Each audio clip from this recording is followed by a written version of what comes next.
Good evening, and welcome to the Mississippi Redistricting 101 Forum. My name is Margaret Barnes, and I am a member of the Social Action Committee for the Jackson, Mississippi Alumnae chapter of Delta Sigma Theta Sorority Incorporated. I have the pleasure of being your host this evening. Redistricting is one of my sorority's national social action priorities. This forum is a collaborative effort with One Voice and Mississippi NAACP. Our panelists for this evening are One Voice Program Manager Monica McInnes and Mississippi NAACP Community Organizer Matthew Campbell. We also have with us Sharita Young, co-chair of our Social Action Committee. At this forum, we hope that attendees will learn more about the redistricting process, communities of interest, and what was addressed as Mississippi redrew district lines. Participants will also have an opportunity to participate in a question and answer session. At this time, I will allow our panelists to introduce themselves.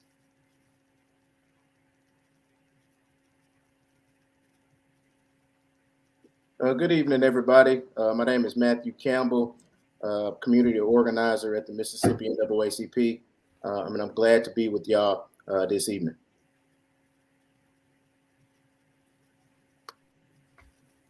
Good evening. Thank you to the Jackson Alumni Chapter for having us. My name is Monica McInnes. I am a program manager at One Voice, where we are on the organizing and civic engagement team, where we're doing the redistricting work around the state of Mississippi. We are a nonpartisan organization where we're under the leadership of Ms. LaShawn B. Lambright. Thank you. Thank you. Redistricting is the process by which new congressional and state legislative district boundaries are drawn. Each of Mississippi's 4 United States representatives and the 174 state legislators are elected from political divisions called districts. United States senators, on the other hand, are elected at large. District lines are redrawn every 10 years following completion of the United States Census. The federal government stipulates that districts must have nearly equal populations and must not discriminate on the basis of race or ethnicity. Some highlights concerning Mississippi's redistricting. Following the 2020 United States Census, Mississippi was apportioned 4 congressional districts, which were unchanged from the number it had after the 2010 census. Mississippi's House of Representatives is made up of 122 districts. Mississippi State Senate is made up of 52 districts. In Mississippi, both congressional and state legislative district boundaries are drawn by the state legislature.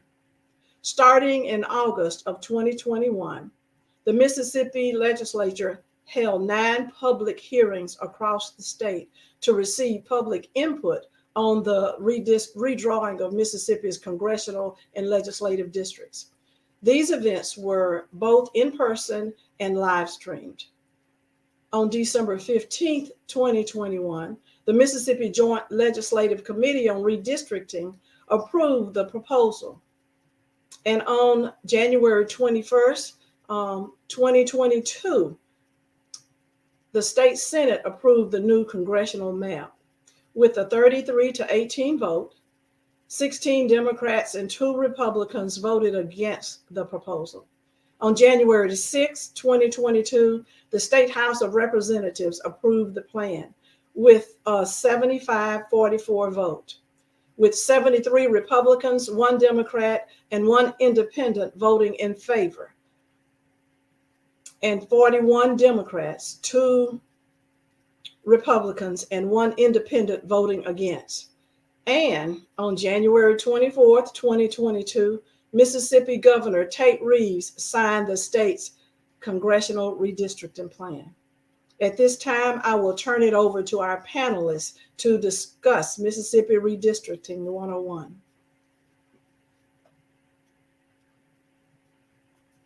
Thank you, Ms. Barnes. And I was going to provide some definitions of redistricting and reapportionment, but you gave a brilliant overview of what redistricting and reapportionment is, as well as some of the recent legislative updates.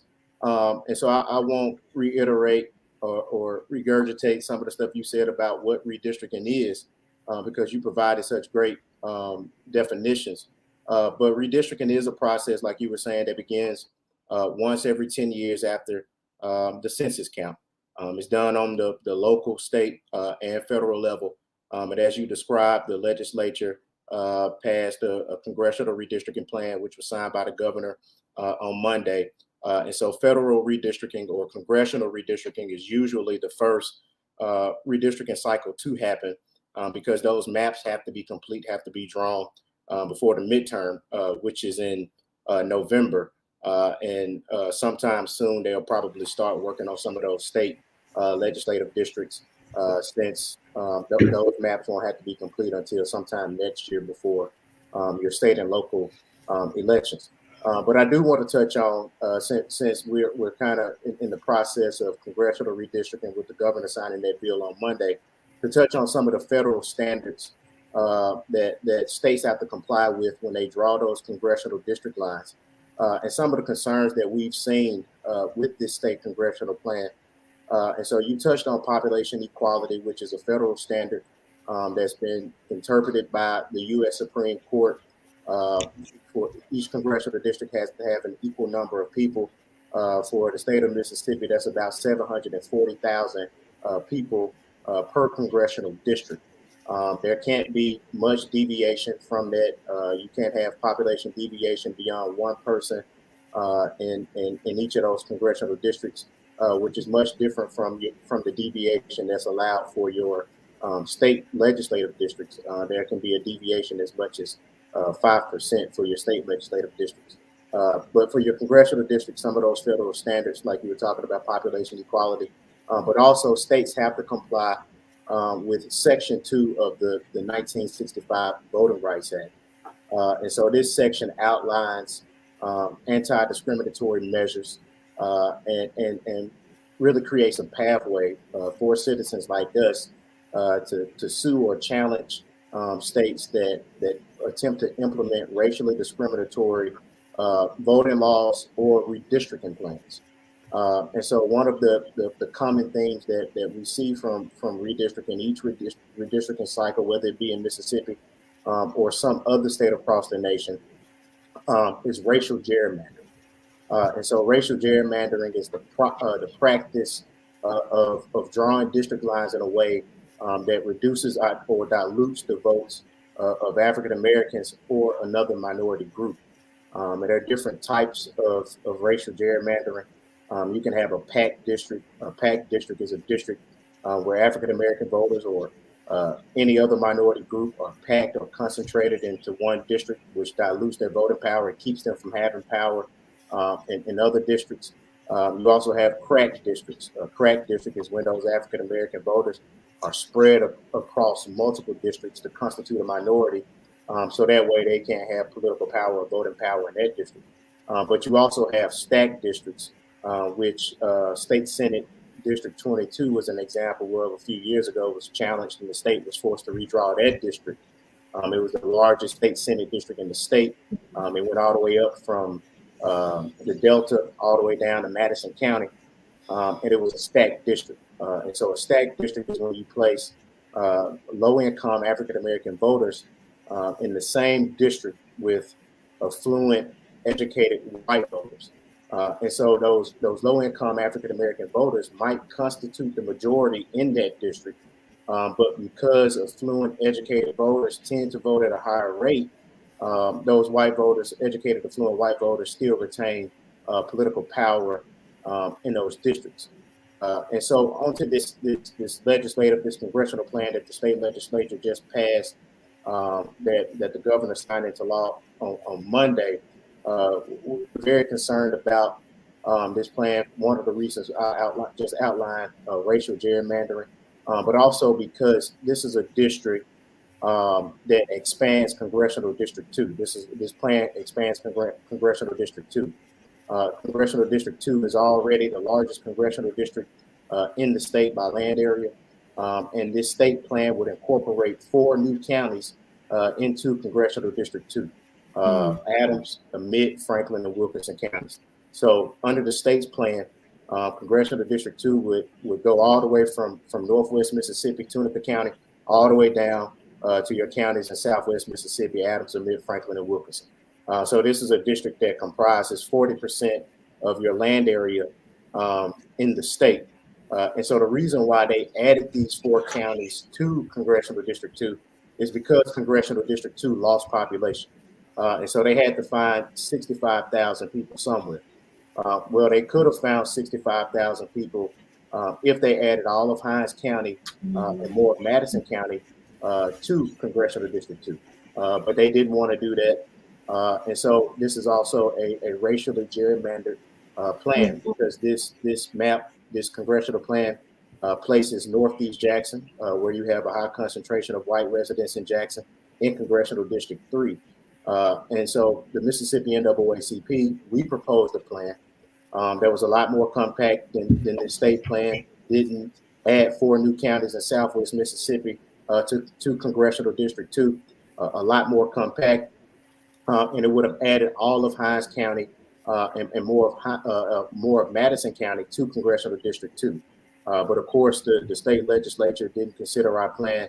And so basically here we are with the plan that we have now.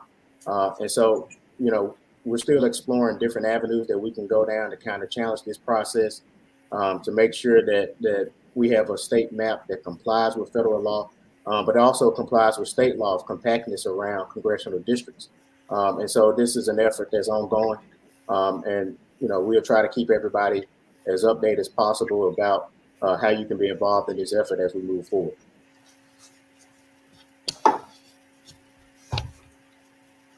Thank you, Matthew. Ms. McInnes.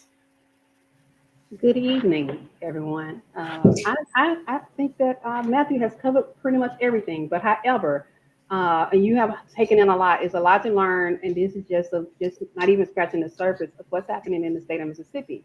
However, everybody's right now is watching what's happening on the congressional level, as well as getting ready for the state level. We've been doing this for, this will be my 2nd term in the redistricting process, but I've been working with several others who have been doing this for many years. And also just wanted to bring to the surface, while we are watching those districts, your local ones are the most important ones. So every city, every county, every school board, those lines have to be redrawn. According to the 2020 census, everything is based off the 2020 census. That's why it was so important when I worked with some of you all trying to get people counted. We know that we have a huge undercount, and there's nothing that we can do about it. We have to move forward with what we have and maintain what we have and do what we have to try to make this better. This is our livelihood, what's going to happen for the next 10 years. These lines is who's going to be representing you, what's going to be happening, who have your best interests at heart. So what one voice in NAACP likes to do is make sure that our communities are well informed, well aware, and have them involved with this redistricting process. Matthew has given you the criteria of what the district should look like, how many people should be in those districts. I can give you all that. We can do all that. But most importantly, nobody knows you knows your districts on the local level like you do. We have a lot of calls that's come in from people who we have been training and going around talking to with some of these workshops about they now realizing, okay, so now's my time that, for instance, district in Rankin County, well, the several of their streets are split. And I wouldn't know that drawing a map. I am a map drawer, but however, because I don't know your area, there's nothing that I can do but try to put in equal amount of population and try to maintain that it stays below that 10% deviation. But when I get a community involved who helps me to draw these maps to show me this is what is, no, we don't want this, we want to keep our community as a whole, then it's making it more easier for us and for you all to get somebody to represent you on that level to have your best interests at heart over the next 10 years. Think about it, Donnie. Some of y'all might have a child or a grandchild that's 5 years old. For the next 10 years, by the time he get in high school, this is what he got to, these are the people who will be representing him for the next 10 years. Even if you got a 7 or 8 year old, by the time when the next redistricting cycle come around, they might be able to participate in this redistricting cycle. So it's a lot that goes on into it. A lot of people is afraid of, because for many years we have been stereotyped that the community cannot be involved. However, that is a lie. That is the most important part of where democracy starts, where you should begin with making Mississippi, moving Mississippi forward and making your community better. However, we do know that we have a lot of African-American elected officials, but we still are outnumbered when it comes to elected officials in the state of Mississippi. We still have a lot of work to do in Mississippi, and I was going to give you some of those numbers. Like, for instance, Mississippi, we lost population. We lost down 2% for the last 10 years over the whole state of Mississippi. And so that hinders us just a little bit, but we know that the congressional districts have already been drawn, and Matthew and the NAACP is highly on the field trying to make some changes with that. The same thing happened in 2011. This is nothing new under the sun for us. We have been here before, and we will move forward, and we will get through this.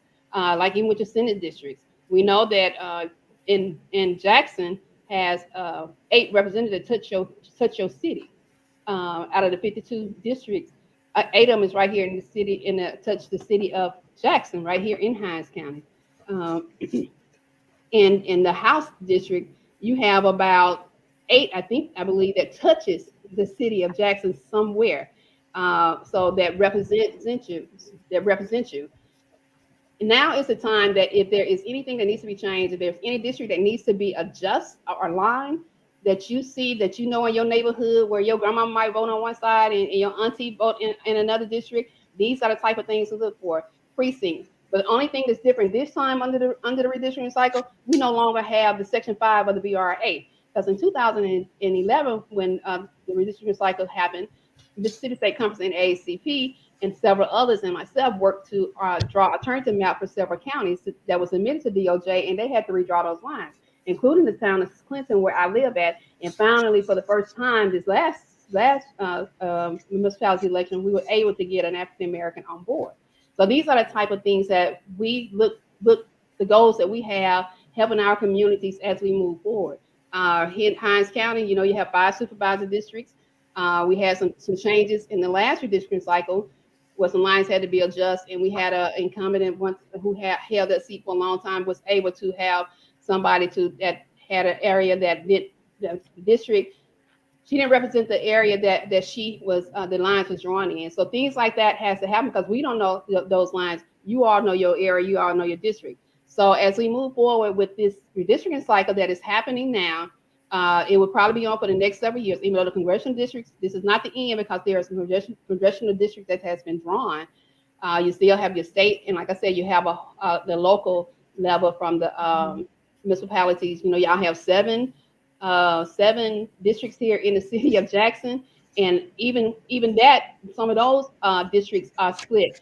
Over in the Queens, I think it's Queen Mary. One side is in one district, and the other side is in right across the street with Triumph. They in another district from what the other side of what Flag Chapel, where Plain Boulevard lies on. I don't know if y'all know the area or not, but those are the type of things that we look for, and we look when you get ready to get involved and draw a map. Because one of the things that we also do, not only around education and information and making an awareness in the community, but we also teach you how to draw an alternative map, so you can have something that you can present to the board, or whether it's the aldermen or whatever the case might be. You can present yours.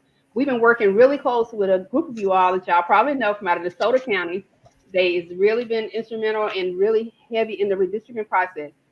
They went to the hearings. They had about room packed. They packed the room talking. They had about 8 to testify. Not only testify, they submit testimonies. That's another thing that's going to happen when it comes down to these municipalities and school boards. You really have to get involved, because if you don't, we slip. And I don't mean like, we know they always have something in the game for us. Even like just as recently as last month in Rankin County, there is a group that have formed a coalition that has been working with their redistricting process. However, in drawing maps, they in the process of drawing alternative maps. They go to every board meeting. They have somebody designated to make sure that somebody's at the board meeting. The board, they went to a board meeting. They told them they was going to have a public hearing, and they was going to present their map to them and let them see what the map looked like. They ran it in the newspaper. They did everything that's with the criteria and everything they're supposed to do for the principles of redistricting. But what happened was that meeting, in Rankin County, that board of supervisors meeting, they did present their map, open for public comment. However, because they told them they were just going to view the maps and they're going to have another hearing to let them see the maps, no one showed up but maybe 2 people.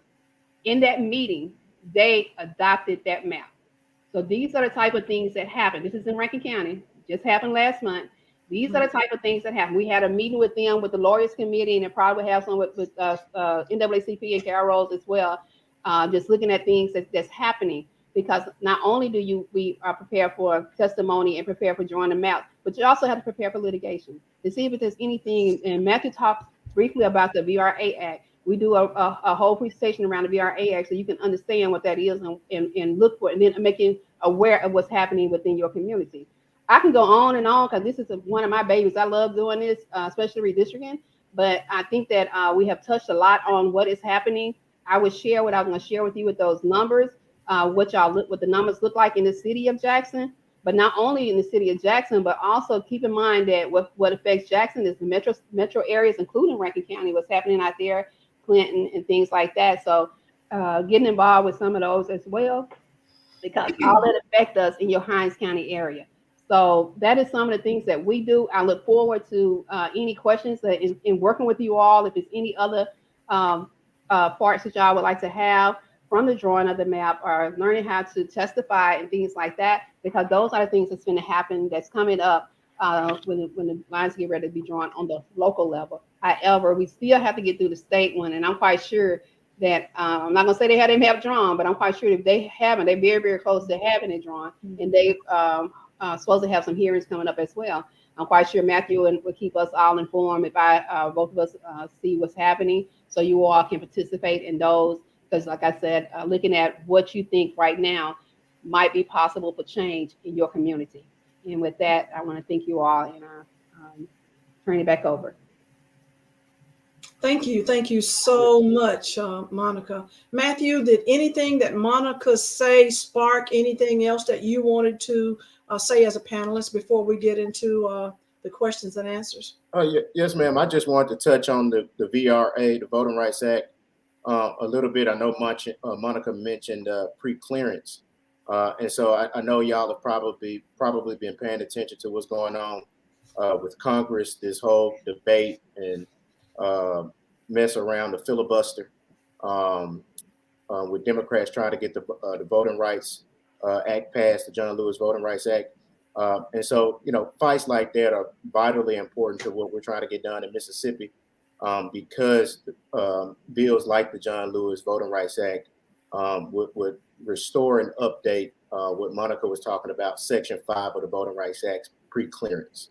It will provide a new formula, because without that formula, states like Mississippi that have a history of voter suppression can basically do anything that they want to their voting laws without any oversight, without any approval from the federal government.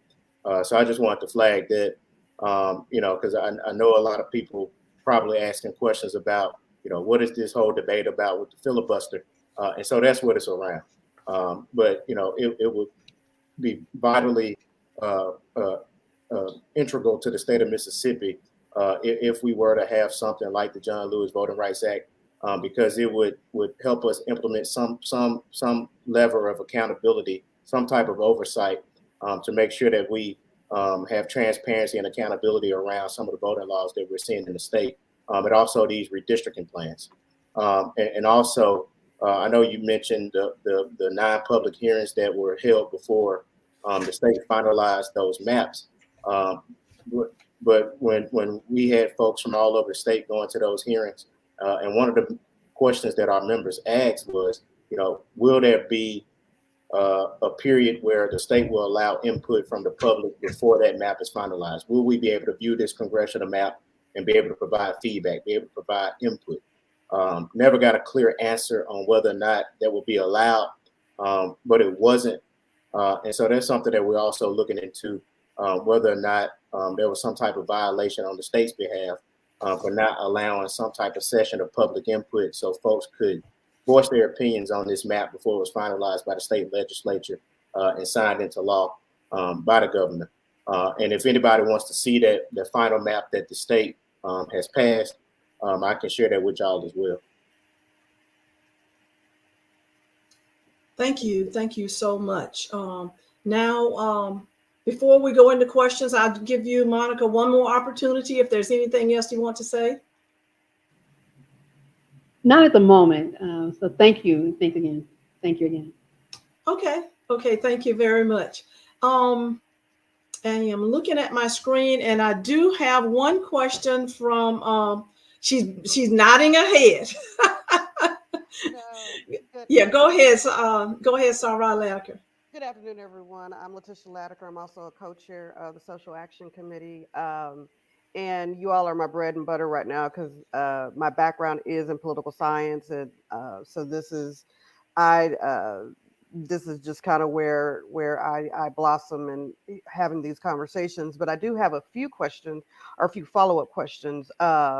One, someone's asking me to turn up my volume. I'm sorry, I'm on 11 different computers here. Let's see. Can you hear me now? Yes. Okay, wonderful. My first question is, could I have a few questions? One, could someone speak to what this new map is going to do to constituent services? We know that that majority of District 2 now is about 40%, and that's a very large geographic map from Tunica down to Natchez. Could someone speak to how that will impact constituent services, seeing the fact that those who are in District 2 will only have one representative for that large of a population? My next question, and anyone can answer this, is: are there any plans of legal actions for? Since I know we're no longer under pre-clearance because of Section 5, is there potential for legal actions that are going to have to be partaken? Because if you look at that map, everyone can see that map down to those streets that were drawn. That is clear gerrymandering. So even though the chances are not good, but is there an opportunity for legal action? And three, Monica, can you send me some email on that information about Rankin County? Because I am a resident of Rankin County and I had not got those notices. I definitely can, but I'm gonna turn that over to Matthew because NAACP has been in legal battles for many years when it comes to voter suppressions and the redistricting, and they do have something lined up, and I'll let Matthew speak on that. Yeah, and that first question was around constituent services, right?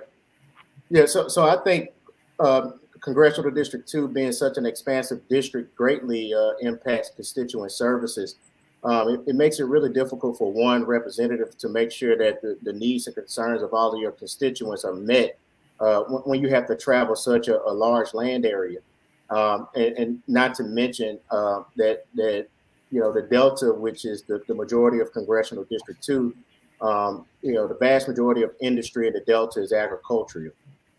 That's not the case in your southwest portion of the state, where you have a lot of natural gas and oil and other industry in places such as Adams, Amite, Franklin, and Wilkinson County. So it's a completely different industry base in that portion of the state, and so it starts and initiates an entirely new relation building process that can be time consuming, considering how much other land area you have to represent in the state. And so I think it can be incredibly burdensome for one person to make sure that all of those people are properly represented. Also, the second question about, are there any plans for legal action? So those are some of the things that we're exploring right now, potential options for litigation. We still have certain protections under the Constitution, equal law protections, as well as Section 2 of the Voting Rights Act, which allows us to challenge instances of racially gerrymandered congressional districts. And so we're exploring those right now and trying to basically figure out what type of legal framework and legal theories we could pursue to make a good case about what the state is doing on these congressional districts. And I do have one other follow-up, and again, this is my bread and butter, so somebody's probably gonna have to stop me from all the questions. Um, Looking at 2, 3, and 4, it appears that there were cutouts on those along those rural versus populous area. There's especially a deep cutout around our Tibaha County and some of those other areas. Have the NAACP considered even bringing suits along for 2 and 3 and 4? Because I know that it's obvious it's obvious for 2, but 3 and 4 how they're gerrymandered as well. Is there a potential to maybe even bring something along that lines as well? Yeah, yeah, I think there's potential for that as well, because if you look what just happened in Alabama, Alabama is now going to have to draw 2 majority minority districts as a result of litigation there. So I think if you look at Mississippi's congressional map, there might not be room to create an additional majority minority district, but there might be opportunity to create a district where you have a higher percentage of minority voters outside of Congressional District 2, where you have maybe 45% African American voters in maybe Congressional District 3, for example. So there may be an opportunity for something like that. Thank you. You're welcome. Okay. There is one question that may or may not be connected to one of the previous questions that was asked. And this question concerns communities of interest. And the question is, what do the communities from the top of the state through the Mississippi Delta all the way to the Louisiana border have in common when there's almost 300 miles difference in them? And also the state, it's about 40 counties within the 82 counties in Mississippi included in that district, with 40% of the land mass. So it was concerning communities of interest. What are the common interests or the not common interests? And if you don't know that, that was a question that was just thrown out there.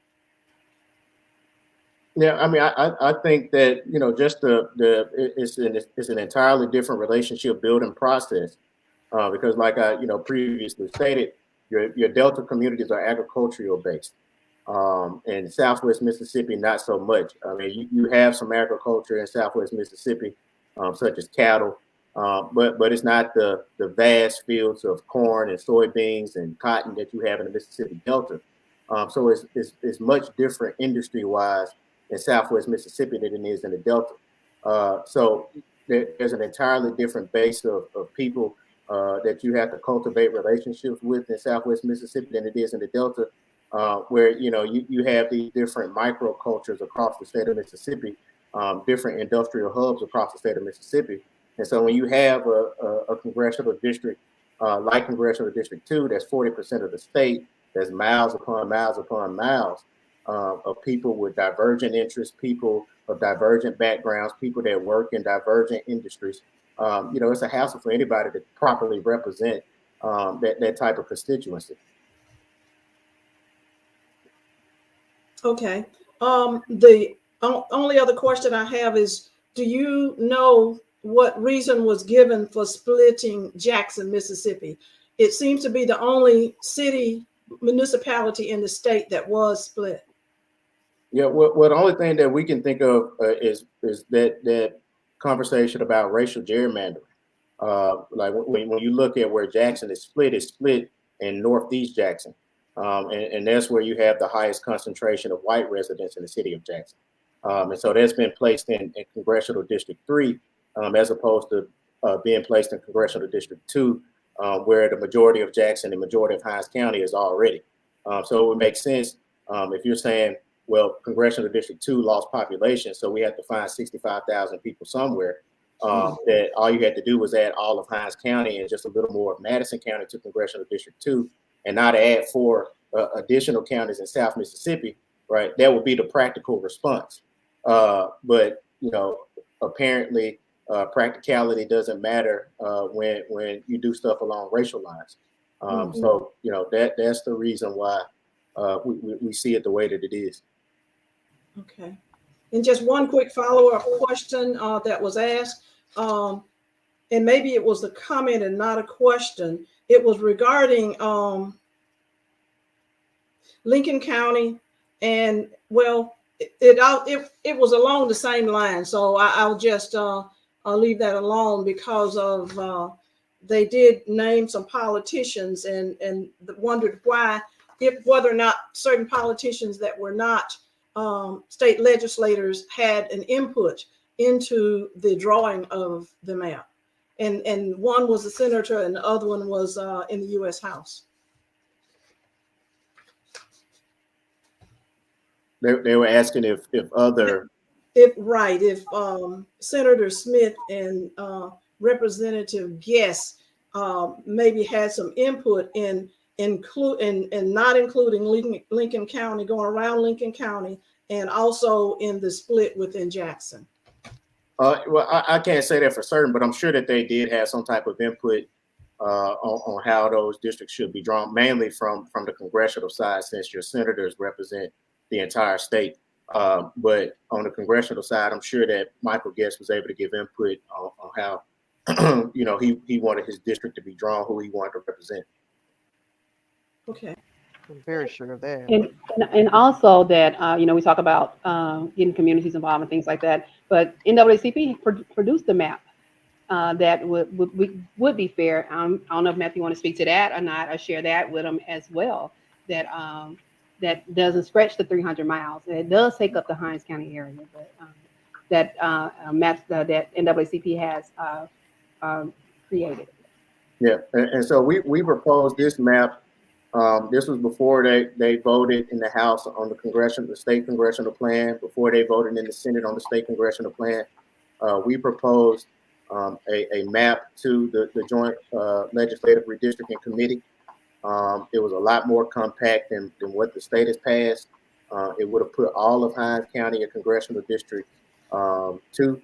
And it also closely resembles the current congressional map, which was drawn by a federal court in 2011, because the state has been under that injunction by the court because prior to 2013, southern states like Mississippi were under pre-clearance, and so our map, it was much better than what we've seen from the state. A lot more compact. Didn't expand congressional district 2, and it made up for that population loss just by adding all of Hinds County and a little more Madison County to congressional district 2. And it also contained fewer split counties and split precincts than the current congressional map. And like you said, and it follows more of the criteria and the principles for drawing of the maps in the state of Mississippi. As he said, it's more compact, and if you look at theirs, of course, like that 300-mile stretch, I guess it gets anybody. And but it does follow the map that NAACP has, follow more along the principles and criteria than what the state has presented. I have another question, unless you have more, Soror Barnes. Yeah, before you ask your question, I know that we are very visual people, most of us, especially the people on Zoom. And I am going to ask Monica and Matthew, while you're considering the question that Sarah Latiker has, that if you have a map of the districts that was approved, if you could share that with us after that question. Yes, ma'am. I pulled it up. I can. Is there a way to share on the screen here, like Zoom? Yes, you should be able to share. I think I see this share. Okay. But not until after you get the next question. Yes, ma'am. Okay. Okay. Thank you. All right. You're on mute. Sorry, you're on mute. Lord, we've been using these platforms for 2.5 years, and I still can't get myself off mute in the right way. Jesus, be with me, But my question was, and you all may have addressed this in the beginning portion of your comments, was we know that all of this in real life is a numbers game. We know that there's a supermajority in the House, and we know who is sitting in the seat as the governor. But barring success with any legal outcomes or anything else, how long are we stuck with these maps? And is there any remedy outside of judicial review that we are going to be able to do to bring about this change? Because change has to come to Mississippi.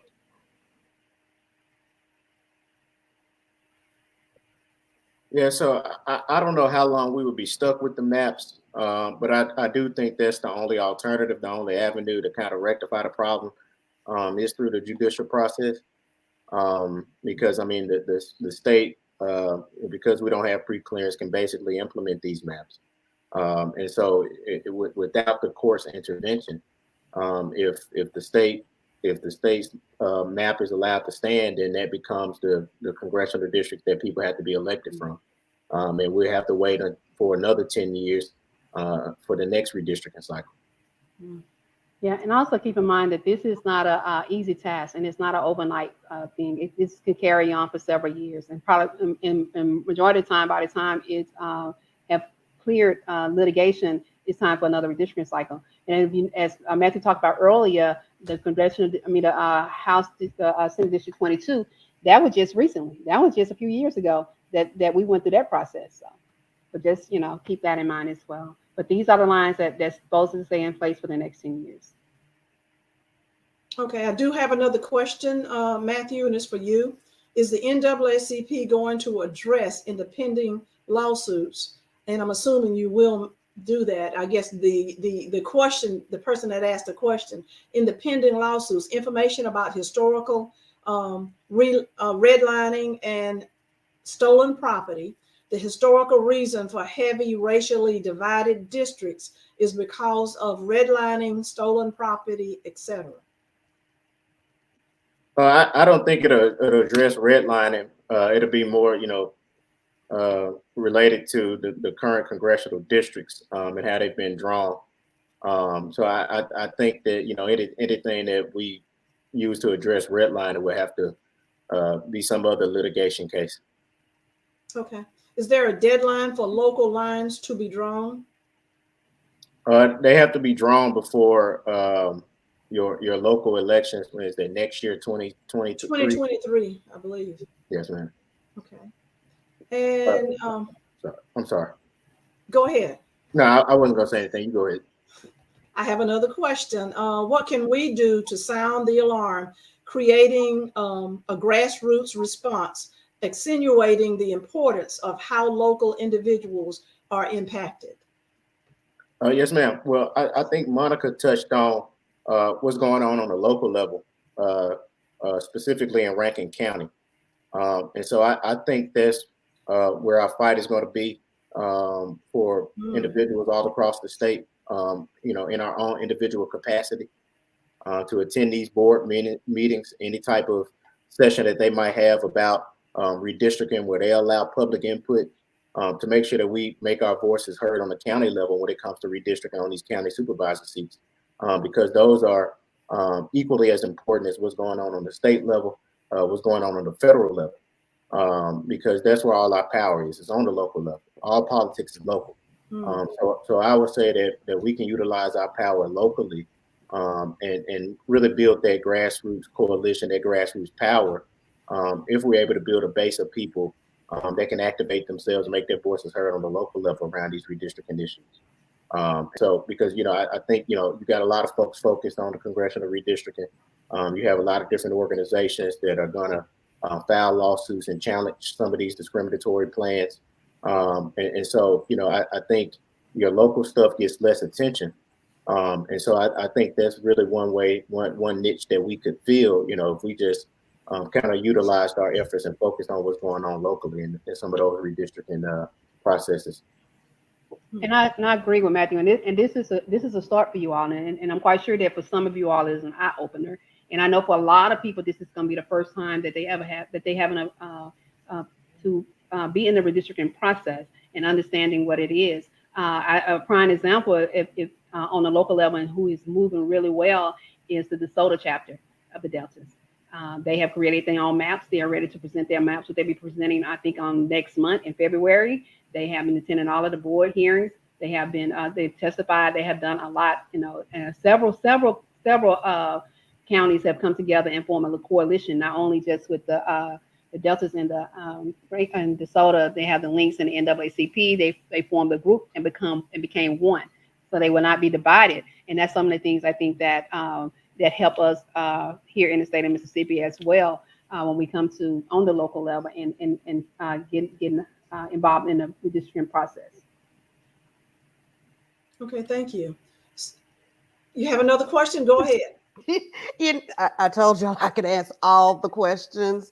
This is literally my bread and butter. I do have a question of how the district's maps, and this can be tied to the or any advocacy around the new American Rescue Funds that were sent by it's not Build Back Better, the first stimulus, we'll just put it that way, and how I guess the case can be made that since the population of that district is so bountiful now, I'll use that positive word, that to make the case that greater resources need to go to that district. Has any idea or any thoughts or advocacy points been thought about that? Making that a point to make sure that that district or those districts that have a higher population get greater need and assistance. Matthew, as you answer that question, and I saw you ready to answer it, go ahead and share the map and talk that question as you share the map with everyone. I just wanted to make sure everyone got a chance to see it. Okay. Please. Where is this map? Because the map is an eye opener. When you look at it now, the color, when I pulled it up, it was red. Now, don't get me wrong, I do like red, okay? But that was red out from the top to the bottom of the state. That's a big district. And when Matthew, I sent you some in the email too that might help. Mm-hmm. And especially when you zoom in and see it on the street level, like it's glaringly offensive on that Hinds County, Madison County line. According to our other administrator, you're unable to share in this Okay. on this platform. Can y'all see it? No, we can't see it. We're unable to share right now. So what I highly urge everyone that is on this streaming service today, please look up the map. Go down to the street level. It is very interesting, to say the least. Okay, Matthew. We'll send that to you as well. Matthew, I'll get that to you all so y'all can share it. Okay. And Ms. Barnes, what was the question again? Go ahead. Oh, I'm sorry. Yeah. Oh no, it was mine. I had to remember. Okay. Yeah, y'all help me. It's been a long day. My question was around the allocation of funds with the new American Rescue Plan, and how could advocacy points or positions be made that since this is such a large district with such great need now, well, it always has need, but since it's such a large district, that greater allocation be made for those districts because of now the way the lines are drawn, as well as some advocacy points that no one from the other delegation from Mississippi voted for those funds as well. So so that's just my question around whether or not the case could be made under advocacy umbrella of more of those funds going that direction, as well as just, being very transparent that the representatives for 1, 3, and 4 did not vote for these funds. That's true. Or support for these funds. I believe in being very transparent and letting people know what was done. But I was just wondering if that had been considered as an advocacy tool. Well, now you're about to send me off on a whole nother tirade here. But speaking on those American Rescue Plan funds, the state has just now finally decided.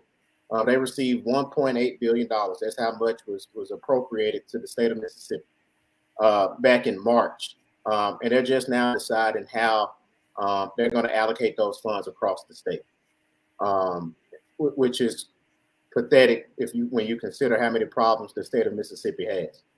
So I just wanted to throw that out there. But local governments, municipalities and counties also received an appropriation from the federal government through the American Rescue Plan.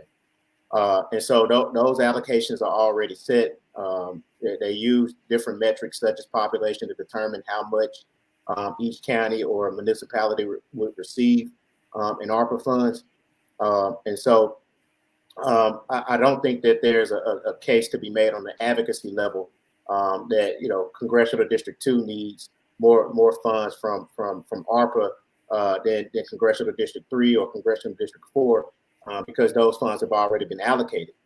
But I do think that there could be a pitch to the state, since the state is kind of sitting on $1.8 billion, it's just now deciding how to allocate those funds, to use those funds to promote racial equity, to promote different initiatives and projects that advance racial equity in our communities, that those funds be used in your most vulnerable, your most underserved, your most disadvantaged communities in the state of Mississippi, which we know a lot of those lie within Congressional District 2.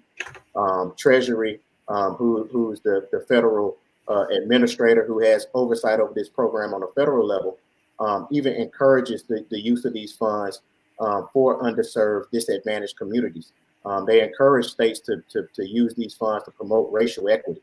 And states even have to report to the federal government, to the Treasury Department in their compliance report, how they've used those funds to promote racial equity, and also how they've engaged community. Have you engaged your community to receive input and feedback on how we should prioritize the use of these funds? And so that might be an avenue, that might be an opportunity for us to go down if we're talking about different advocacy tools that we can utilize to make sure that the state is kind of prioritizing some of our most underserved, disadvantaged communities in the state. Now, based on this application summary that I saw the other day, you know, I don't think that the state has the promotion of racial equity at the top of their list. And I wish I could share my screen so I could show y'all that allocation summary. I think they've decided to allocate about 170, 180 million dollars of that money, of that 1.8 that they received. And there are other bills that are going to focus on the rest of those funds. Matthew, I believe that the share has been worked out. So if Okay. you try again, I think you might be able to do it. I did get a note. Okay, let me try now.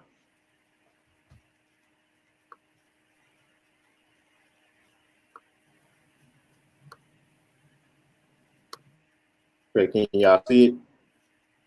No. Okay. Okay, there we go. Okay. Look at that. Look at technology. So everybody can see it now? Yeah, we Yes, see the state map.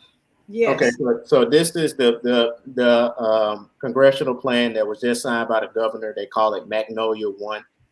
And so we see here Congressional District 1 is pretty much the same except for Winston County. So Winston County was once in Congressional District 1.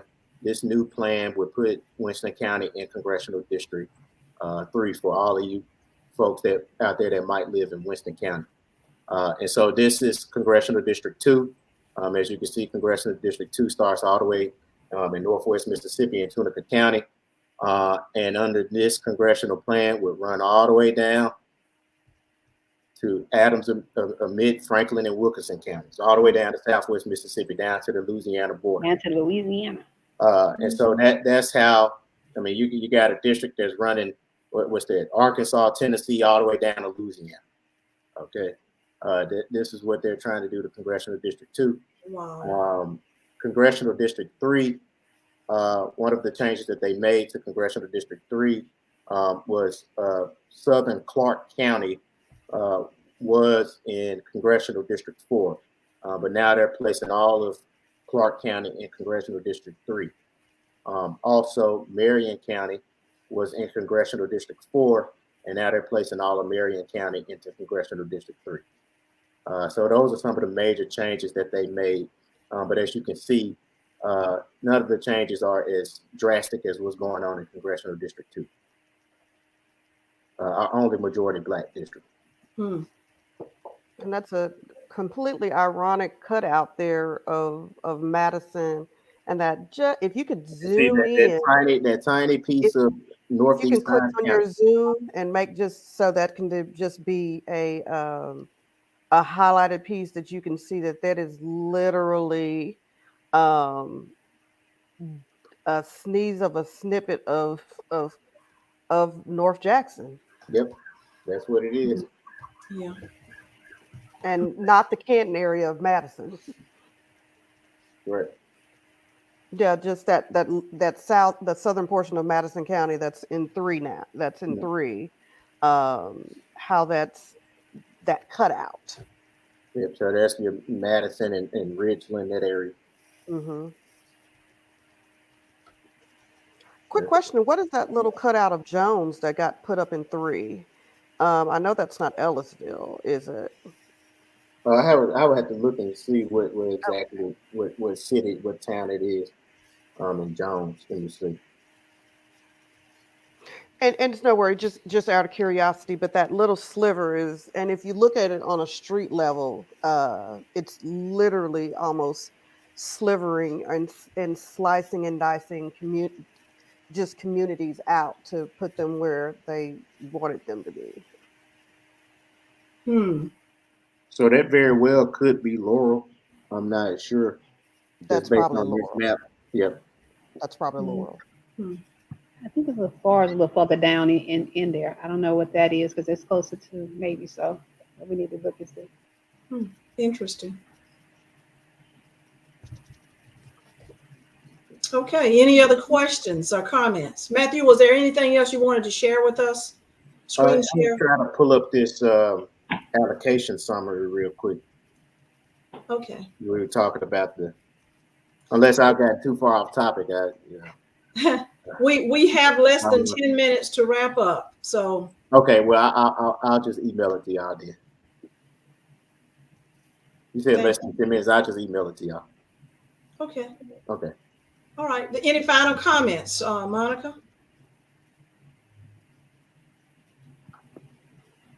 Sorry, coming back. Just want to thank you all for having us. And I look forward to working with you all in the future because I'm quite sure that there is going to be some work that has to come from out of this meeting. Matthew and I are here, and I know Matthew will speak for himself. We do a lot of work together, and especially when it comes to advocacy work around the state of Mississippi. And I don't know if Ms. Glad can remember that we did some work several years ago around voter what is it, registration. Well, Monica, you know I could never forget you. That's when I saw the name. I was like, oh, you know I could never so the forget work goes, you. look, the work goes on and we continue to go. So we are here if you all need us, if anything that we can do for you all, if we have for technical support or anything, please let us know. And once again, thank you all for having us. You're welcome. Matthew? Yes, ma'am. I just want to thank y'all. It's always great being with DST. Really appreciate y'all for having us this evening. Thanks. Okay.